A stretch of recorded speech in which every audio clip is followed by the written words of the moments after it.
深仔咧越嚟越注重頭髮嘅健康啊！咁咧上網見到有一間 salon 咧就主推10次療程，可以解決到脫髮嘅問題喎，就叫做還可生髮，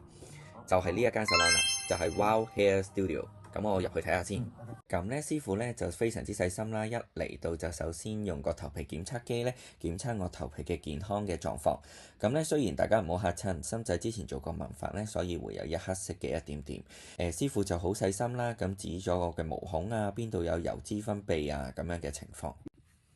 咁事不宜遲，都係將個時間交翻俾專業嘅髮型師暨頭髮護理顧問講解還可生髮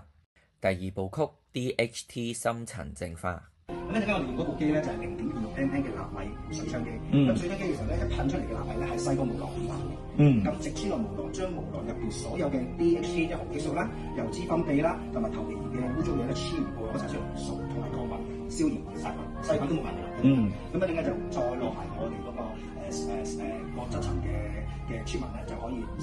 通晒啲角質層出嚟之後咧，跟住我哋仲有另一部嘅納米機，再將嗰個藥水咧帶入去，再淨化出嚟之後咧，你到成個過程係做晒。好啊好啊，好嘛，唔該晒。好。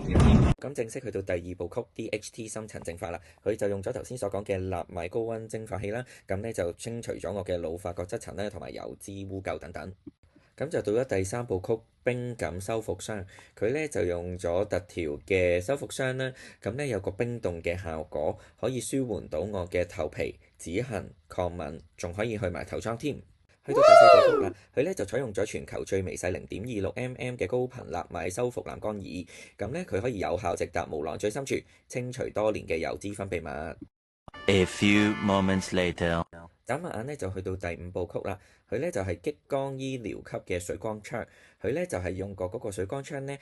高頻咁導入咗新發嘅精華，從而激活咗個毛囊。咁你見到師傅咧都好用心啦，將啲精華咧打入我嘅頭皮底部。而新髮液咧就係用咗韓國 G9 外鼻體人參精華，對於頭皮護理或者各種脫髮問題咧都非常有幫助㗎。咁做完咗個療程之後咧，都睇得出頭皮都乾淨咗好多，同埋健康咗好多啊！大家快啲過嚟試下 Wild Salon 嘅還可生髮療程啦〜